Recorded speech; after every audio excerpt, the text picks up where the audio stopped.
այսօրը խորհրդանշական օր է, սա էլ է ձեռք բերում, երբ որ արդեն 2 տարի անընդմեջ նշվում է հատուկ դատական իշխանության օրը, կարծեք թե բոլոր իշխանության մարմինների պարագայում հատուկ մասնագիտական օր կար, իսկ հունվարի 12-ը մեզ մոտ նշանավորվել է 1999 թվականի հունվարի 12-ից մեկնարկված դատաիրավական բարեփոխումներով, եւ այսօրը յուրաքանչյուրս որպես դատավորի նաեւ նշում ենք մեծ խանդավառությամբ եւ շնորհավորում եմ բոլորիս։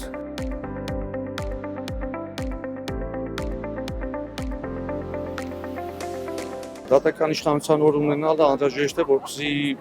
նաև մասնագիտական օրը պարտավորեցնում է, որ բոլորը պետք է իմանան, որ կա նման օր, կա նման իշխանություն, պետք է ընդգծել իշխանության կարևորությունը, ընդ որում պետք է նշենք, որ հասարակական կյանքում դատական իշխանության կարևորությունը անուրանալի է, որովհետև բոլոր հնարավոր վեճերը, բոլոր հնարավոր այն արդարության հետ կապված հարցերը, որոնք մարդիկ փնտրում են, ի վերջո գալիս են եւ փնտրում են դատական իշխանությունում։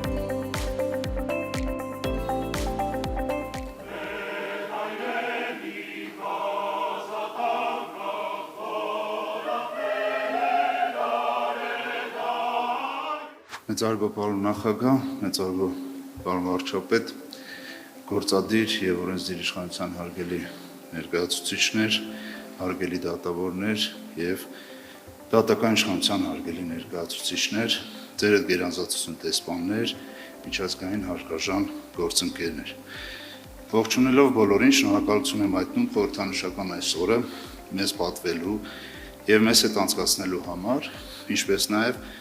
շնորհավորում եմ եւ շնորհակալ եմ դատավորներին իրենց առաքելությունը իրականացնելու ու դատական ծառայողների յուրաքանչյուր օր իրենց առջև դրված խնդիրները կատարելու եւ հանրությանը ծառայելու համար։ Դատական իշխանության նկատմամբ վստահությունը ձևավորում է այն ժամանակ, երբ արդարադատությունը ոչ միայն իրականացվում է, այլ նաեւ ընկալվում է որպես արդար, մատչելի եւ թափանցիկ։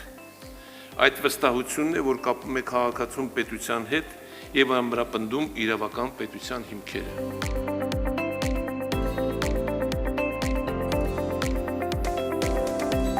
Այս ֆորմատով արդեն երկրորդ տարին է, որ իրականացնում ենք այսպիսի քննարկում։ Արդարադատության եւ այլ ոլորտների հարցերի առնչվելիս մենք ավելի ու ավելի պետք է խորանանք եւ հասնենք հայեցակարգային հիմքերին հարցի։ Կոպիտ ասած, ինչ ենք մենք ուզում ընդհանրապես, որևէ ոլորտում մեր ուզածը ինչա, կարելի է հնարավոր է մեր ուզածը ձևակերպել մի նախադասությամբ։ Քանի որ նոր սահմանադրության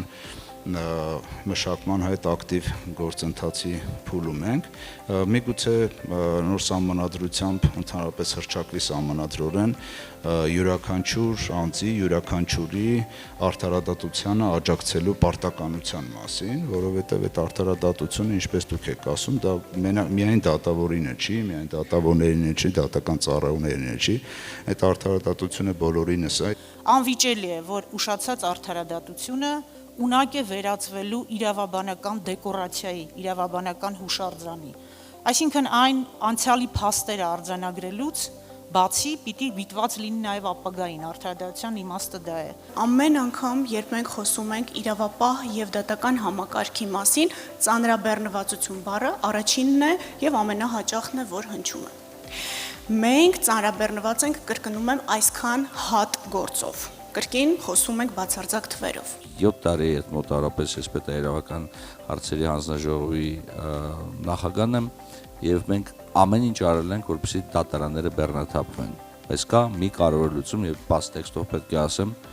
մեր մոտ դատավորների թիվը չի համապատասխանում միջին եվրոպական չափանիշներին։ Քանի որ խորագիրը հանդիպման ողջամիտ ժամկետներում գործերի քննությունն է, ես ուզում եմ խոսել այս համատեքստում կառավարության եւ դատական իշխանության երկխոսության եւ դրա կարեւորության մասին։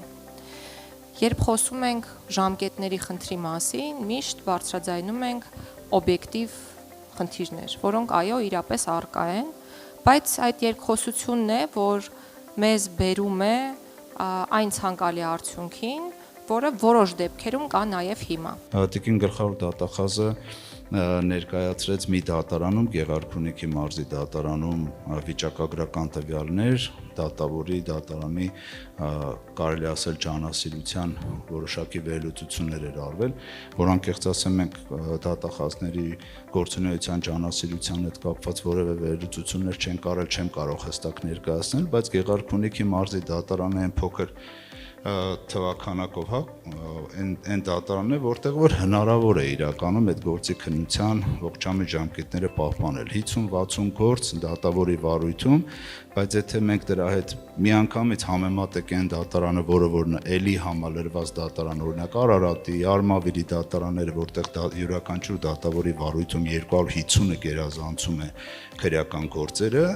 այդ դեպքում մի հատ լրիվ հակառակ պատկեր եք ունենանք։ Իմիջայլոց գիտեք, ես նոր նկատեցի, նոր հիշեցի։ Հույս ունեմ չեմ սխալվում, որովհետև չեմ առանց ստուգելու եմ եկել, բայց որ եկավ մտքից կիսեմ։ Ես հիշում եմ, որ նախկինում իմ ստացած դիմումների եւ նամակների երևի 70%-ը կապված էր դատական համակարգի հետ։ Հիմա ես որ մտքով ուզում եմ հիշեմ,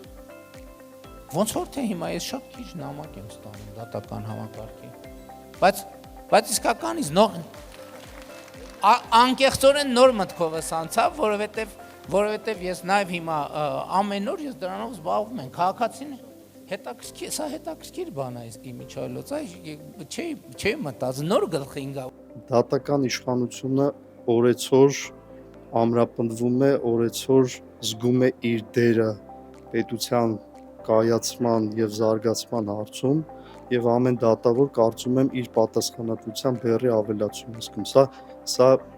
թվաց թե բեռի մասին խոսեցի, բայց սա ես որպես դրական գործոն եմ համարում, որովհետեւ դատավորը պետք է զուգահեռաբար զգա եւ իր անկախության ամրապնդումը եւ դրա հետ մեկտեղ պատասխանատվության բարձրացումը չի։ Հստակ քաղաքականություն է վարվում դեպի